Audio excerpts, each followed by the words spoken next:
Good morning, everybody. Thank you for joining us today for this webinar with the leader of Bournemouth, Christchurch and Poole Council, Councillor Vikki Slade. Good morning, Councillor Slade. Morning. Hello, my name is Marlies Koudstaal and I'm a director at Creators Communications in the Southampton office. And with me today, I have my colleague, Kevin Gallahan, who is a director with Creators Advisory, who provides strategic advice to local authorities. So for those of you who don't work with us yet, just a quick introduction. Creators is a communications agency with a strong focus on local government and the communities they represent. We work throughout the country from offices in London, Bristol, Southampton and Manchester.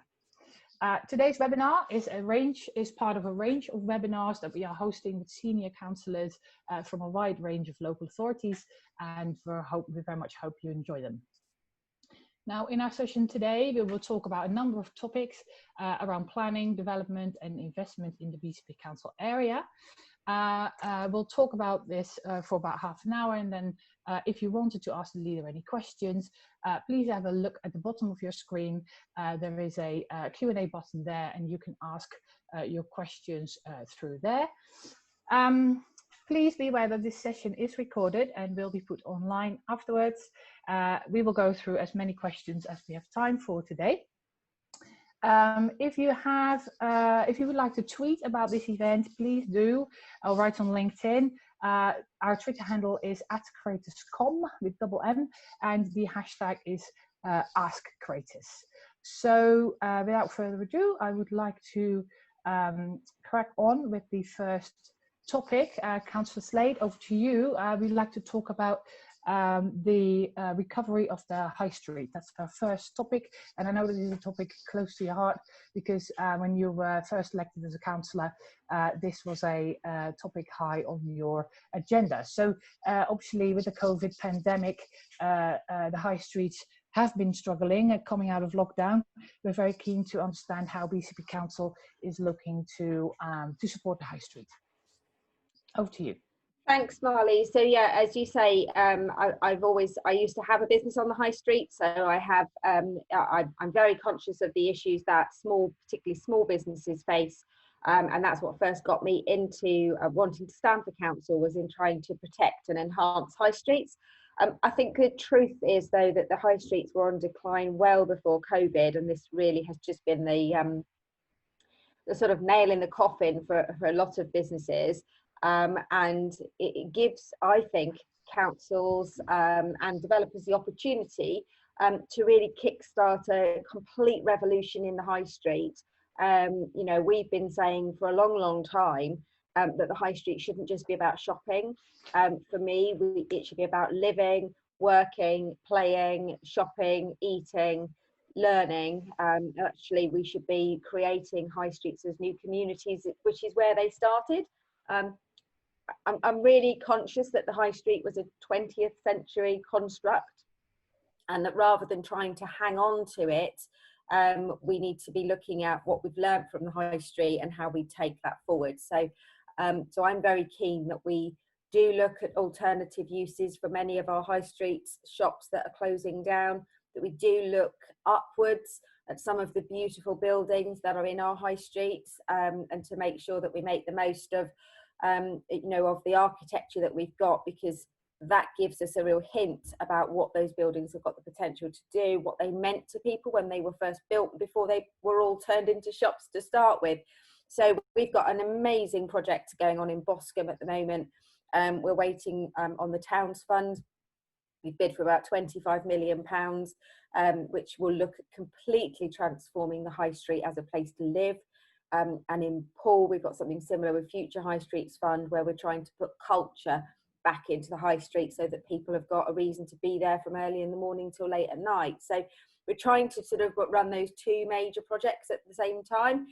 Clearly, these huge projects do rely on a lot of funding from government, and that's why we need to be really inspiring in the way we do it. Otherwise, it will just be lost in the melee of all of the other bids that go into government. Okay, so and the funding that you are sort of, if the funding comes through, how would you look to spend that? I mean, what would be the sort of priorities for spending that funding? So there's things like in the Boscombe project, actually, do we take down the shopping centre that's been built as a big block and actually it just creates a heat hub in the middle of the town centre and creates a sort of corridor effect where people just need to get through it as quickly as possible. It pushes housing further out. So we're looking at whether we can replace the shopping centre with housing in the heart, whether we can actually look at putting more housing above shops, whether we need to create new town squares. In both projects, we're looking at creating a new either town square or feature that actually would draw people in. And whereas you've got a lot of buildings where people are facing out, so the shops face in, and people's lives face away from the town centres, actually we flip it round so that people look in, which obviously then makes everything safer. So the bids are both in. We'll hear later this year whether one or both have been successful, but we've got massive project teams involved, and we've got sort of independent chair of our Boscombe Towns Fund, which are meeting regularly to try and be really, really ambitious about creating a whole new community. And that's working also with the health service, so that we can bring sort of doctor surgery into town. It's working with cultural organisations to try and actually bring art and culture back into the town. And also looking at major transport changes, so that with sort of, at the moment in Boscombe, we've got a sort of ring road round the edge. It's actually, that doesn't really help connect people who are travelling through Boscombe. Most of the time they're just travelling through as quick as they can, and we need to be thinking about people using it as a destination. So they need to see what's there, otherwise they're not going to stop.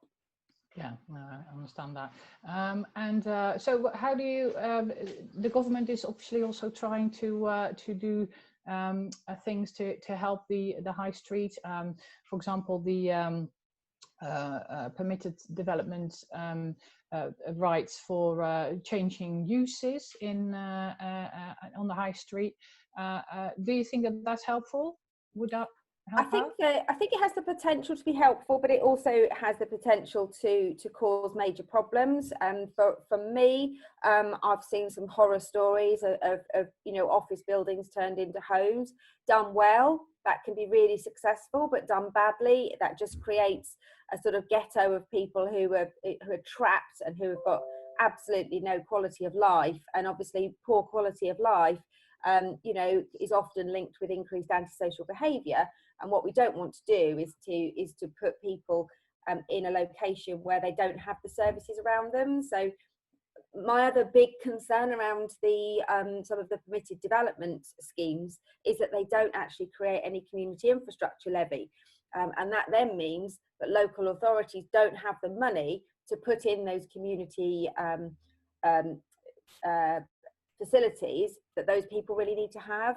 And I do have some concerns. I mean, I've got a HMO application in my area, and it turns out that the HMOs don't have in our local plan, haven't ever had a requirement for any community infrastructure levy. Well, that's great, isn't it? Because you've got lots of people with few facilities who will have an impact on their community and no contribution. So, there are concerns, and I think we need to continue to lobby government around the implications of some of their decisions, because they look great on the surface, but sometimes they actually do cause different issues.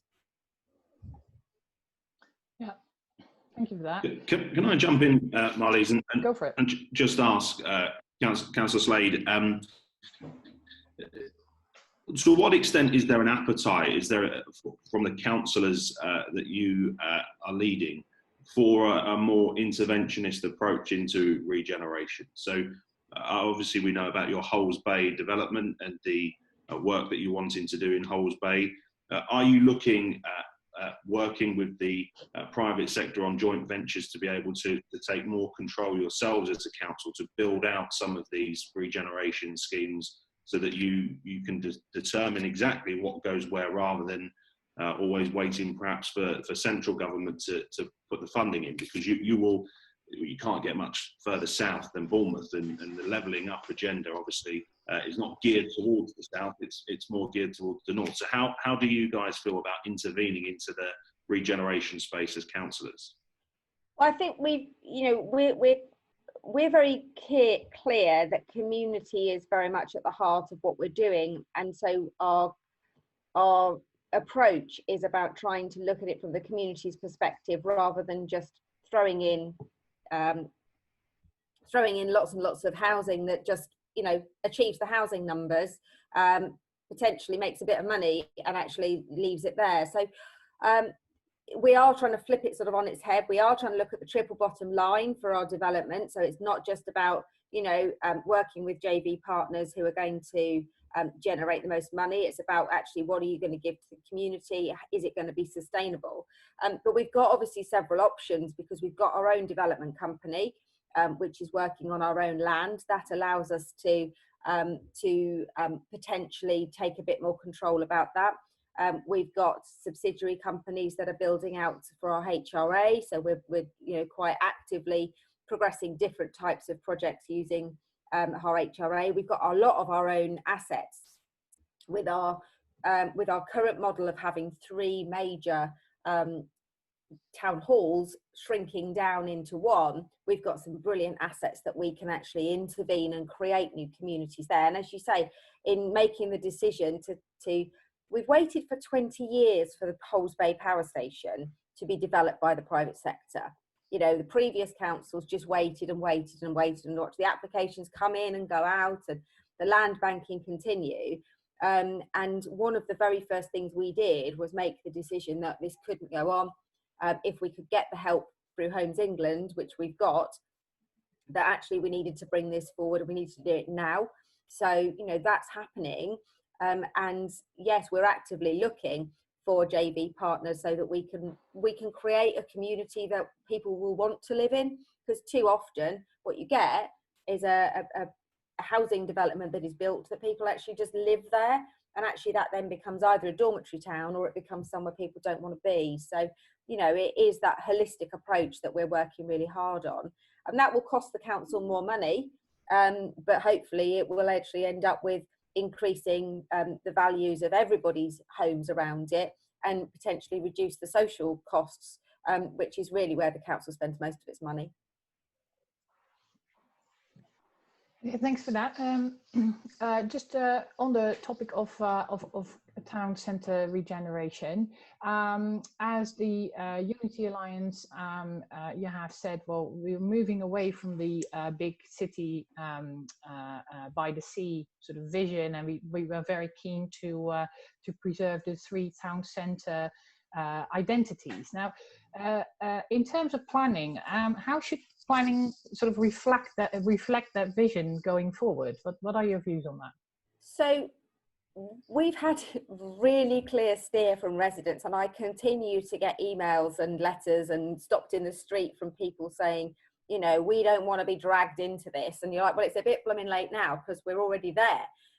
But I hear all the time about the identity of Paul, the identity of Paul. Bournemouth doesn't, I think there isn't that same sense in Bournemouth because Bournemouth is the bigger of the 3 communities, and I think there's already a very clear picture about what Bournemouth is and what it needs to be. And again, because of its size, there are already quite a considerable number of communities within Bournemouth that feel very different. So if you compare Boscombe with Southbourne, right next to each other, 2 completely different places, and they have a completely different feel.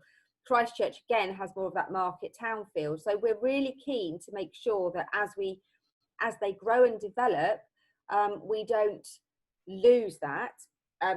We obviously have currently 3 local plans. We're working towards that new local plan that we're aiming for 2022. Fingers crossed we can still make it with what's happened with COVID. But those identities and those standards and those designs will still run through there. We've also got quite a number of neighbourhood plans that are either already approved or coming through now, and they obviously will. Oh, way that their communities work and the design that's coming forward for those locations. Okay, so on the point of the local plan, yes, that is coming through, and I think the local plan as requirement for housing is 2,500 homes per year. That's right, isn't it? I mean, what are your views on that? Well, we actually we think those figures are completely and utterly wrong. We have already challenged the government. We've had a first response back, and we're progressing with our MPs how we challenge those numbers, because those figures are based upon very old figures about the expected growth pre the leaving of the EU. The numbers, demographics have been changed recently, and the number of houses needing are potentially half the amount of what we've been told we have to plan for. So we're currently in a bit of a negotiation with the government, and we're looking to work with our neighbours in Dorset around whether we can challenge those numbers. We know councils have tried and failed, but we're on the sort of the view that the numbers are so wrong that we can't just accept them, because we're in quite a unique situation. Not only is half of our hinterland sea, so physically can't be built on, but over 20% of the land within BCP is a site of special scientific interest. That not only means you can't build on it, but you can't build within 400 metres of it, and everything within 5 kilometres that's 45 properties or more has to be mitigated, and it has to be mitigated with additional land within BCP. So every other development has got to create more land that you can't use. It completely doesn't work. We are going to run out of space, and that means we've got, the only way we can go is either to use up our green belt, which we're absolutely passionately wanting to protect. There's, contrary to popular belief, there's not that much green belt in the country. Not every town has green belt, but we do, and we're really keen to protect that. Our strong sustainable criteria means that we can't just go building over our green belt. It's just morally wrong. Once it's gone forever. But we've also got to look at the density in our towns, which is where the opportunities come from changing the high streets. But that doesn't mean creating city centre ghettos,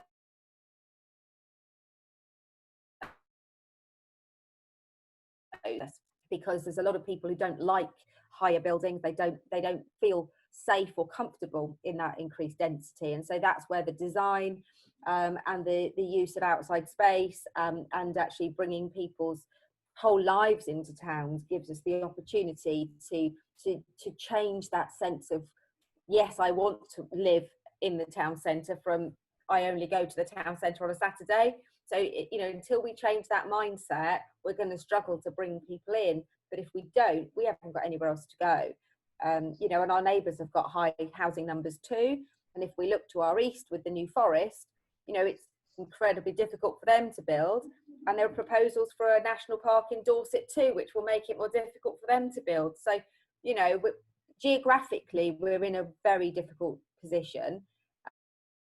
We're grappling with those issues all of the time. Yeah, I appreciate that. But obviously something's got to give, and I can imagine that. Do you think that mindset will bringing maybe more people into the town centres to live and mix these uses, as well as if you have no space, you could go up? I mean, do you think that mentality will start to change over time? Can communities start to accept these ideas of, people got to live somewhere, why don't we make use of the space that we have and just go up into the air? I think more people are coming to terms with that. There's still a lot of people who will fight against it, and we have to recognise that we need to zone our towns so that there are areas where it's okay to do that, and there are other areas where it's absolutely not okay to do that. And we are sort of pushing those boundaries at the moment. Currently, our local plans are holding us back a little bit. because we are working on plans, you know, in Bournemouth and Christchurch are sort of pretty old plans, and they need urgently to come forward. There's, for example, the requirements for parking that we have in Bournemouth. They're not really necessary, because if you're going to actually recreate the town centres, and there isn't that same need for parking, but we have to provide it because the local plan says so. You know, there are limits on heights because the local plan says so, and we're already beginning to talk to developers who have got some really interesting ideas about how they create different development, but we just have to make sure we bring people with us. You know, we've had some people describe what we're doing as, you know, Blade Runner. Well, I quite like Blade Runner. I think it's quite exciting. But, you know, you don't want to turn the whole of the centre of Bournemouth into Blade Runner. But at the same time, we don't want a pastiche of, you know, the 18th century bathing houses. So it's getting that balance and actually recognising that in some parts of town, that's what we need. And in other parts of town, you want to preserve it in a different way. And there's a really big conversation to be had about, you know, accepting we're a tourist destination. We are one of the best locations, you know, in the country. I think we were voted second by Visit Britain yesterday, behind the whole of Cornwall. So, you know, compare Cornwall and Bournemouth, we came second. I'm well chuffed with that. You know, people still want to come here, and we've seen an incredible reaction in the last couple of weeks with people who've been forced to come to a UK location because of the coronavirus. We've got ships out in Poole Bay at the moment that are anchored out, you know, because they can't go anywhere, and people saying we should have been on a cruise right now, but oh my goodness, look what Bournemouth's got to offer. So there is a potential renaissance, and I want to be very mindful that we don't actually throw out the baby with the bathwater in a desperate, you know, run to get our housing numbers sorted, that we destroy the hotel economy that we've got, and then we undermine our tourist, you know, economy there.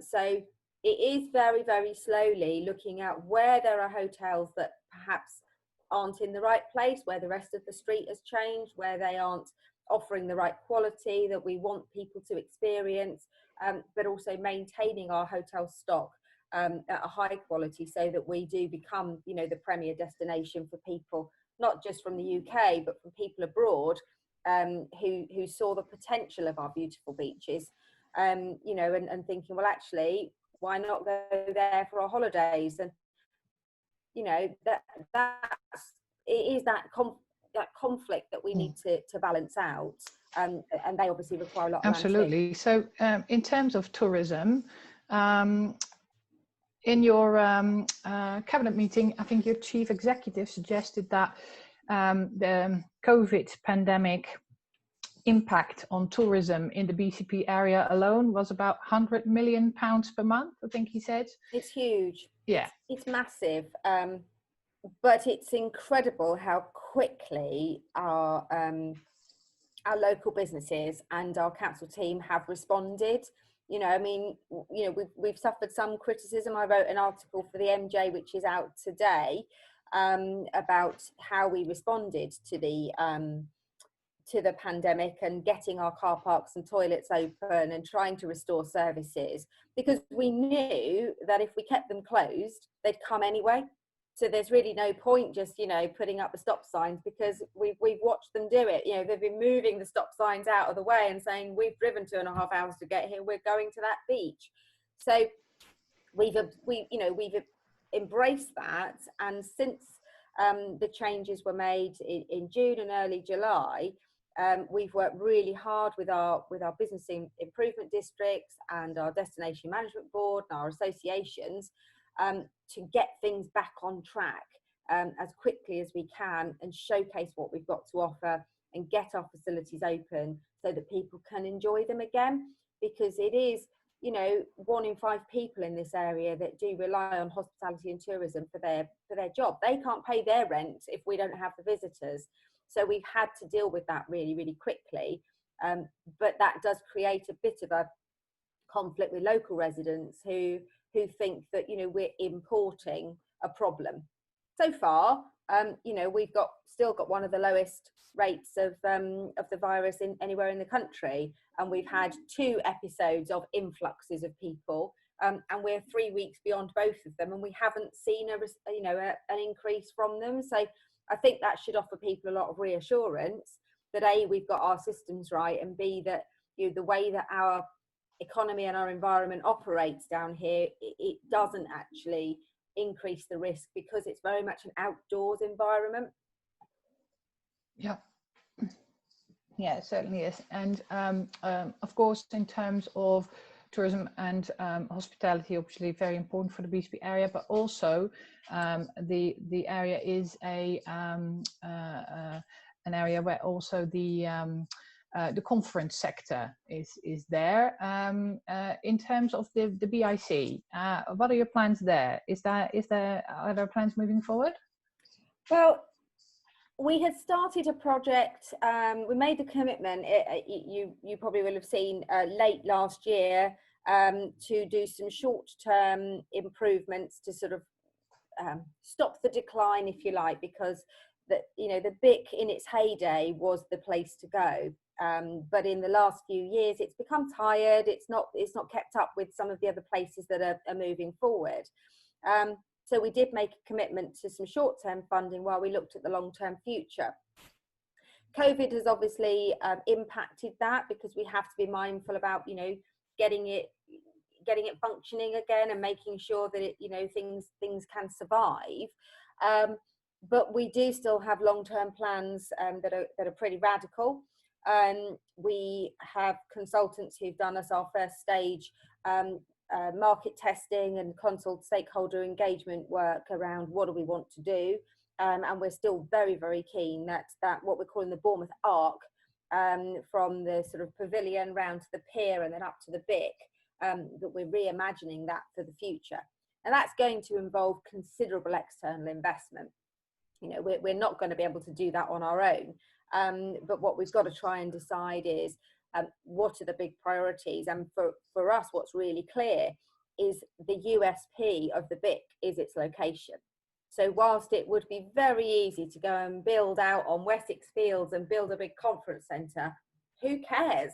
You know, you might as well be in Gateshead or, you know, Swindon, if you're going to be on a field that's, you know, or you can get the bus to the beach. The beauty of the BIC is that you come out of your conference, or your head is messed up because you've just listened to 17 speeches in a row, and you can come out and then you can just have a walk along the beach.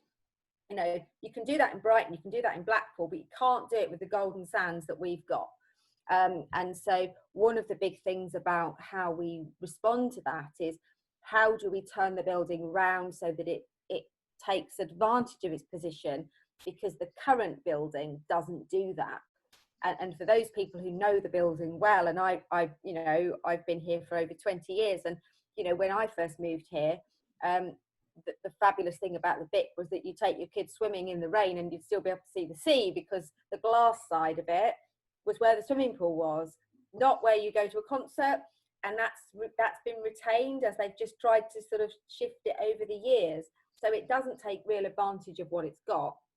And you know, we've got to make a decision. But COVID has obviously is going to make that more difficult. But I think that by progressing Power Station and by progressing our Winter Garden scheme and by continuing to build out and looking at a low carbon development at Wessex Fields, I think we're demonstrating to developers and investors and the public that we're going to lead the way out of this, and we're going to lead that recovery. And if it's our cranes that are there, then other people will go, well, we've got the confidence to believe. And I think the more that we do that, the more likely it is that we can bring the BIC forward. Can I just say as well, Vikki, it is clear that the Unity Alliance is looking to address the stagnation that potentially has taken place for a long time in your conurbation. And you can be forgiven for thinking that you've been there for 5 or 6 years at the moment. It has only been just over 12 months that you've been in post, and you've dealt with a global pandemic in the middle of all of that. as well. Where are you as an administration in terms of being able to put that list of priorities together? So obviously you've spoken there about the BIC very extensively. There's obviously other developments as well in the area. We've spoken about Hulls Bay, but clearly we all in councils have finite resources, so we have to be able to prioritise. Where do you think you are as an alliance and an officer corps in terms of being able to present your priorities in the list of orders to say in this term, this is what we're going after? I think we're probably still a little way from there, because what we've started is a lot of market engagement and testing on quite a lot of things. So, you know, talking of Wessex Fields, which controversially we stopped, you know, that is currently out to market, looking at saying we don't believe in the original project, but what we do believe in is this sort of med tech, low carbon, live work environment. And so what we've done is we've thrown it back out to the market and said, you know, is there an appetite for a low trafficked location where we can actually bring in really high quality jobs? Now, if we can test and prove that there is a market for that, then, you know, we've then got it in a box ready to go. So what we've got to do is get those big projects ready to move. I suppose it's been quite difficult until BCP was formed to, you know, Bournemouth Council, I think, had its own ambitions, and they had lots of big ideas, but potentially they weren't able to get the traction because it's a small town on the south coast. Now we've got that. I think we've got to take advantage of it, and we've worked really, really hard to make sure that we aren't missing a trick, and we aren't missing the opportunity to get ourselves out there and trying to work collectively with our MPs, who are, you know, pretty ambitious themselves. Interestingly, the two MPs for Bournemouth have got some quite clear ideas about what they want to see, and it's trying to build those relationships, which politically has been a bit of a you know, interesting journey, when clearly they didn't expect that it wasn't going to be, you know, a single party administration. So we're probably a few months away from being able to form that, but we have a corporate strategy that's really clear. You know, we've got delivery plans attached, and we've got sort of those corporate priorities around the environment and around regeneration and around community development, which were put into this year's budget.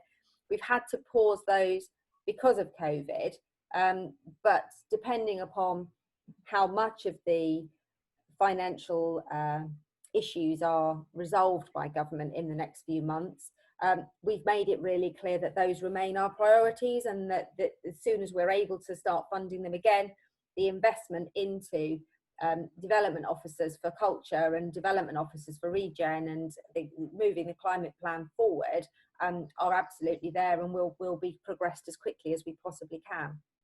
I think that's a really interesting point that you make there about how, particularly with Bournemouth, potentially with the spending power that comes with being part of this conurbation now, that you are more, the position has been strengthened because you are a whole rather than the sum of your parts. And with the government looking at more devolution and a white paper coming out in the autumn, it perhaps hasn't been discussed as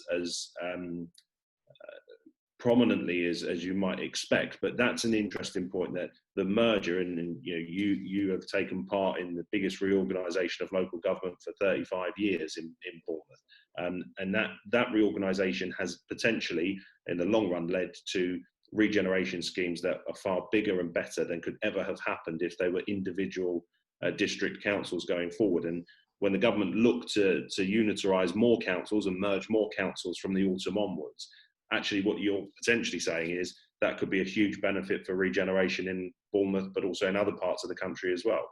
I think so. I mean, you know, I've made no secret of the fact that I wasn't a fan. And I think one of the reasons I wasn't a fan was the fear of being swallowed up. And that's why this maintaining the identity of different places and allowing different places to grow at different levels is so important, because if we can do that right, then we can hopefully offer an assurance to other places that unitisation isn't anything to be feared. You know, it's how it's done, and it's who's running it, and it's where, you know, what the priorities are is what matters. The actual unitisation in itself, I mean, I can't see why it's not a good thing, you know. And my previous council was a small unitary, so I've only ever known that, you know, I'm the councillor for BH18, and ultimately if it happens in BH18, it's my problem. The idea I've got to share that with, well, is it this department or this department? I've never quite come to terms with that, but you know, it makes sense. I'm really nervous about devolution. I'm really nervous that we're going to be forced into combined authorities that don't pay any respect to place, because I think the great thing about unitary councils is that because they cover everything, if they're done right and they're done for the right size, it is about place and people.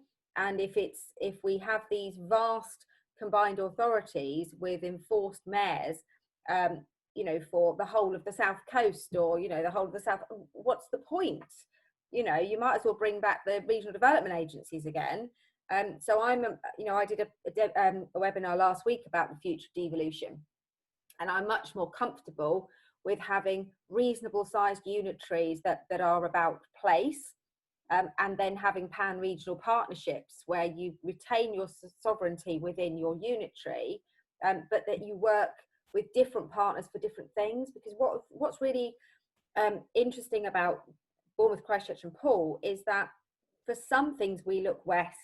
So we're a tourist area, we're a hospitality hub, you know, we have the most beautiful environment, which makes us look west. So we're part of the southwest when it comes to that. We're part of the holiday economy. However, we're also a finance hub and a marine hub, which means we look east. So we've got Southampton and Portsmouth, where we've got so much synergy with those other southern cities. And we need to have good connections up to London. So we've got to look east so that we can make sure we make the most of that corridor, and we can attract businesses who would otherwise be in London and looking for a regional area to come down and believe that we are that place. We've also got to look north up towards Bristol, because for the southwest, BCP is the second largest place to Bristol. And if we don't actually work with Bristol, and we don't actually think about what the impact of Bristol and its hinterland has on us, then you end up people being sucked to Bristol. We know of businesses that have moved out of London and they've gone Bristol or Bournemouth, Bristol or Bournemouth. And we've got to think about what Bristol are doing so that we can maintain our position and that we are on that same platform. And, you know, I did a piece in London 6 months or so ago where I was on a platform with Marvin from Bristol. And it's like, we're here, you know, we're not a little small town. If you're thinking about Bristol, you need to also be thinking about us. So working with those partners on different things, you know, Bristol is an export area. We've got a port and an airport, so have they. So we've got to be working with them for those sorts of things. We've got to be working with the South Coast on the marine stuff. We've got to be working with the Southwest on tourism. And if we get into these combined authorities, you're then wedded to one group of people and one group of authorities with whom you may not share an awful lot. So I think, you know, if given the opportunity, we'll be trying to push for those pan-regional things rather than, you know, pick who you want to work with and then you can't, then you're stuck at the table. Okay, so thank you for that. Can we talk a little bit about sustainability? So we're 1 year in from when the council declared a climate emergency, and obviously you've set a very ambitious target for being carbon neutral by 2030. So we're all very excited to hear about that and see how you are on the road to achieving these targets, and also what it means for development going forward. Yeah, so we're really pleased that we were one of only 5 UK towns and cities praised as global climate leaders with the CDP, and we've incorporated all of the sustainable development goals into our strategy. So we're sort of trying to make sure that sustainability is a golden thread that runs, or green thread that runs through everything that we do. We're changing our financial regulations to incorporate sustainable procurement so that it's genuinely part of our everyday. And you know, we're looking at local, we're looking at sustainable, we're looking at ethical through that procurement process, which I think, you know, is really important. Otherwise you end up with the accusation of greenwash. Our electricity is all renewable now, our street lighting is all renewable. We're doing huge amounts with the emergency active travel grant to improve you know, cycling and walking. We've obviously got our Transforming Cities Fund, which is £79 million specifically for sustainable transport. The Beryl bike scheme that we've got is the second most popular bike share in the country. So we're really pushing all of that so that people can believe in us. So there's huge amounts going on there. I think probably our biggest issue is around getting our local plan to reflect that. And obviously, until the local plan's in, you know what it's like. It's looking at it from a developer's point of view. You're going to do what you got to do, and you're probably not going to do a whole lot more, because ultimately it's all money. But we are really, really keen that we demonstrate through creating that environment, you know, in which to work, that we are serious about sustainability. All of our own housing that we're building now is going to be to Passive House. So we approved last week. We approved 14 houses that are to Passive House standards, that are council houses. Then that was last month. This month we've approved flats to Passive House standard.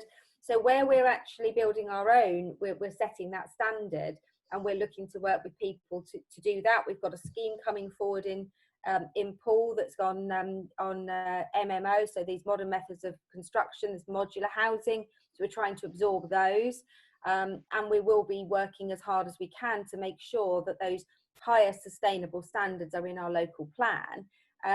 But I think really, until the government genuinely commit to sustainable building, councils are in a really difficult position, because what we'll start seeing is the sustainable elements being sort of worked back out by some developers to, you know, because of viability. And we know land costs are high, but you know, we've got to try and put a stake in the ground and say, no, actually, you know, we are an area that's got issues with flooding, not the same sort of flooding that you get perhaps in other places, but we do have that.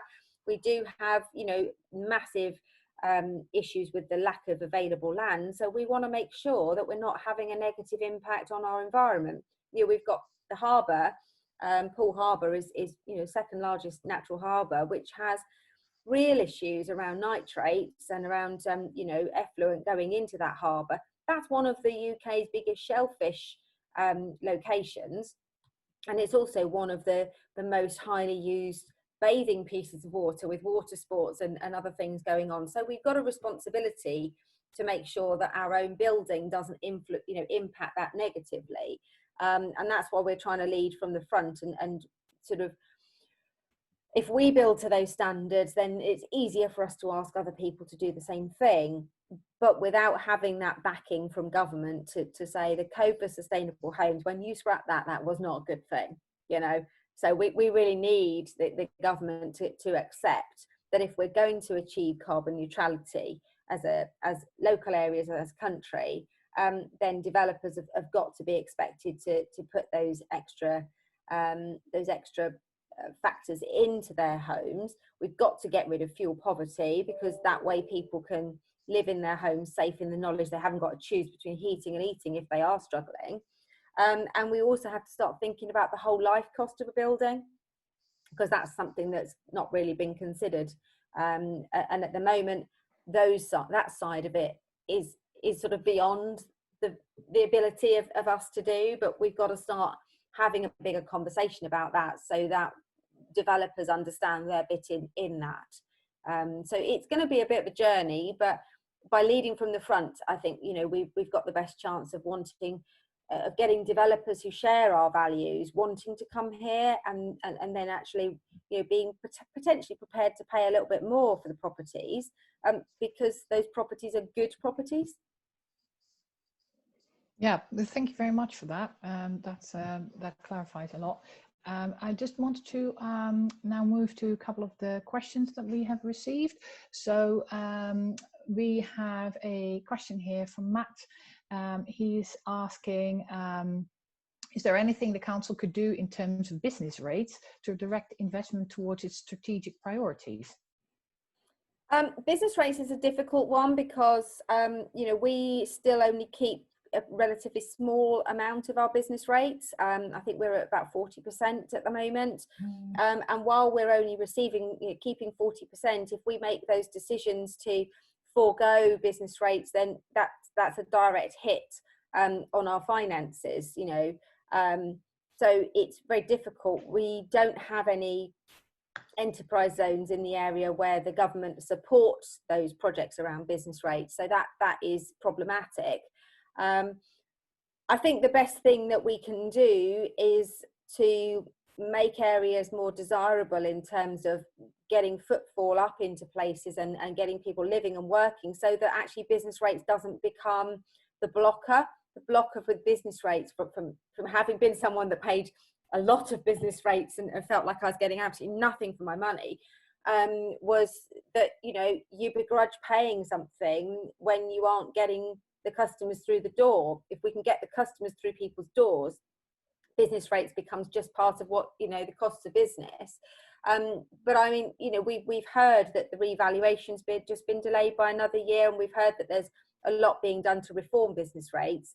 And for me, you know, we need to completely change how business rates work. They completely, you know, disadvantage businesses that are in prime locations, and make it impossible for people to trade, you know, against things like the internet. So until we see a reform of business rates nationally, I think it's going to remain a problem. But I think it's far bigger than local councils to fix. I think it's down to the government, and we as council leaders need to be pushing the government to make those changes and to completely overhaul how business is taxed. Thank you. We've got some questions on transport and economy. For example, Nick asks, Bournemouth Airport is one of the 30 potential locations for a free port. How does this fit into your economic plans for BCP? So we haven't talked an awful lot about free ports yet. I know there's a conversation happening between the airport and Poole Port. We've got the Dorset LEP meeting directly after this. So it's something we're trying to get onto the agenda, because if it's going to work, really, it's got to be done across both sides to make it really ambitious. Bournemouth Airport's a really interesting location because as we're seeing the change in people's flying habits, Bournemouth Airport as an airport is relatively modest, which does mean that, you know, it still has the potential to grow, rather than the issues some of the bigger airports have got, in that they're so reliant on the passengers that they're under huge threat. The big thing about our airport is the airport business park that sits alongside it, which is absolutely fantastic, and is a real hub for aircraft engineering and all of the work that goes on in repair and maintenance of aircraft. So over the COVID period, Bournemouth Airport has been one of the busiest airports, because we've had all of the BA planes parked up here, because it's obviously cheaper than Heathrow. But it does show that if we use our airports and our airport business parks well, they can actually be really good drivers for the economy and for business.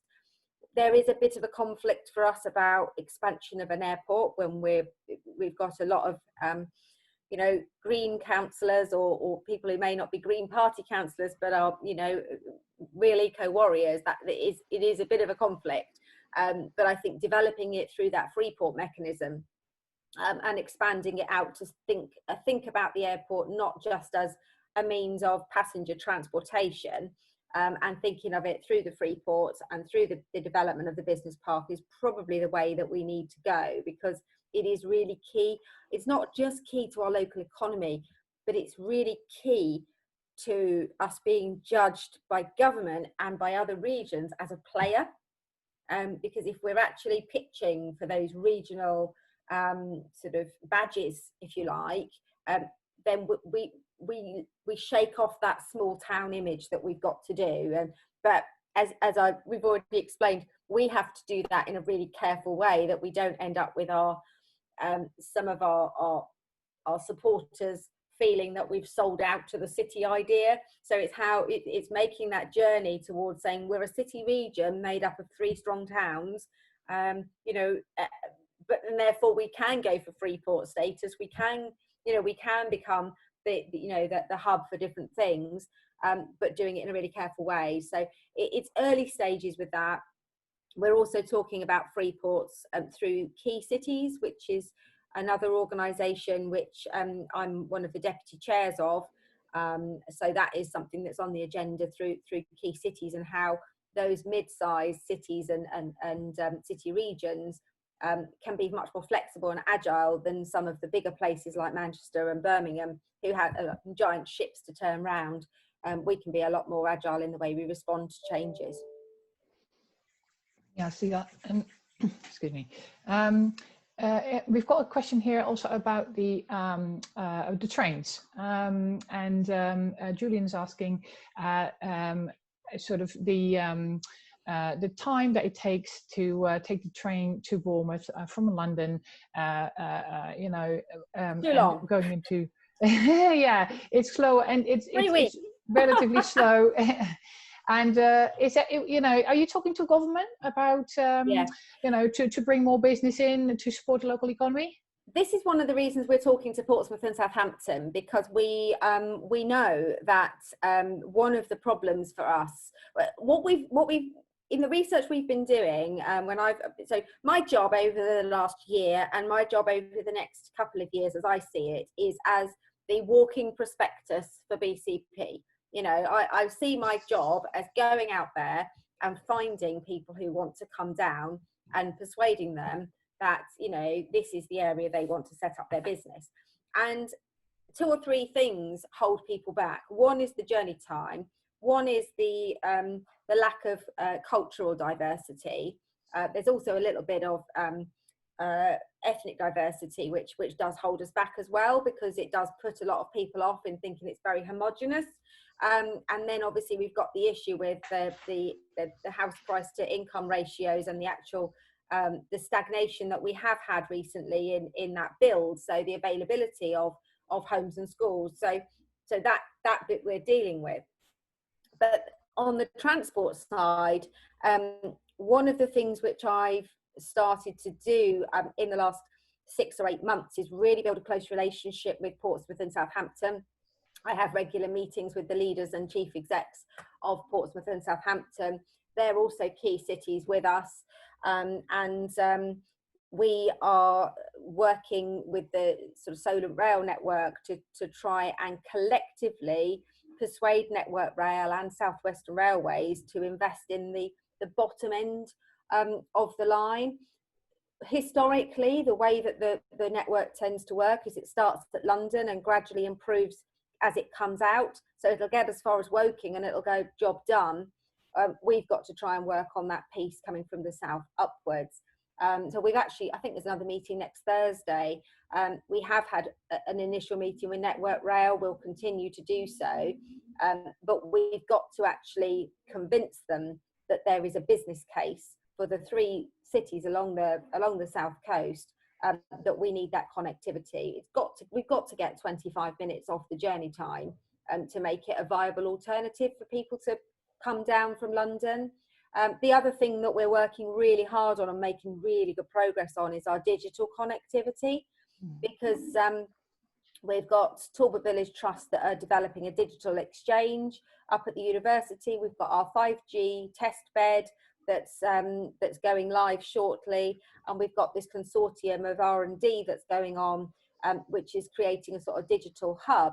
so that even if we aren't able to fix our physical connectivity, it becomes somewhere that you can locate and be in a space that's as dynamic as the bigger cities are. So, but yeah, the rail is a problem. We're also looking at local rail, because we don't have any sort of decent internal rail.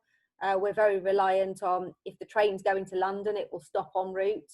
Actually, we need to look at a metro within the conurbation, so that we've got much quicker shuttles in between the various suburban locations to try and get rid of some of that congestion as well.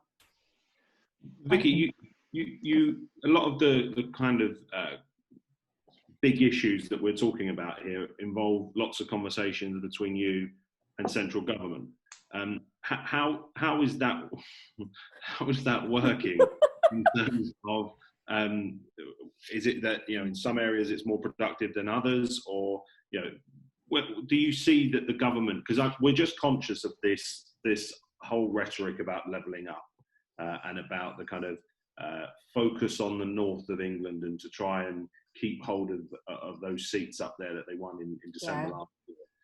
When you talk to them, is it productive? Are they serious about looking at investing in things like the rail link in the southwest? What sense do you get? It's I think the honest answer is that it's early days, and one of the reasons that we're trying to sort of raise our profile is because if we don't raise our profile, we have no chance, because, as you say, it is all about the north. We're quite, you know, a couple of our MPs are quite proactive and have got good connections, and so potentially it is through them that we're getting sort of through the door. But we've been trying to get a sort of sit-down meeting about, you know, how we can be part of the solution for a while, and COVID has sort of put paid to that, because, you know, things that we'd planned to do in the winter for the summer have obviously all gone, and prior to that we were a brand new council that was still finding its feet. So that's one of our big priorities for the next sort of 6 months, and that's why we've really got to try and showcase that we're the right size for devolution, and actually we've offered the government, you know, come and talk to us about what we've done, because if you come and talk to us about what we've done, then you can actually use us as a model, and again, once we become that model, then you don't get forgotten about. So if the levelling up agenda does go north, we can at least go, hang on a minute, it's not just about the north. At the moment, you know, there is no voice. So in some ways, having this very unusual political dynamic has reminded people that there is another way, and that by sort of stirring things up a little bit, although I'm sure that we are a bit of a thorn in their side because they were hoping for something different, I'm confident that it won't let us get forgotten. But I do think there is a real risk that, you know, it is all going to go north. And that, you know, we just got to try harder and work harder. We've managed to get key cities and unitary councils network round the table for things, and, you know, trying to influence through those bodies. But it isn't easy. I think, yeah, we've got to be honest to say that the government's plan is elsewhere, and so we've got to try and use what other influence we've got. Okay, excuse me. Thank you very much. I'm afraid that is probably all we have time for today. So thank you so much, Cllr Slade, for being with us today. And thanks, Gavin. Thank you all for joining us. Our next webinar is about the climate emergency, tackling that, and that will be held on the 29th of July at 8:30. Please follow us on LinkedIn and Twitter, and we hope to welcome you again, and have a great day. Thank you so much.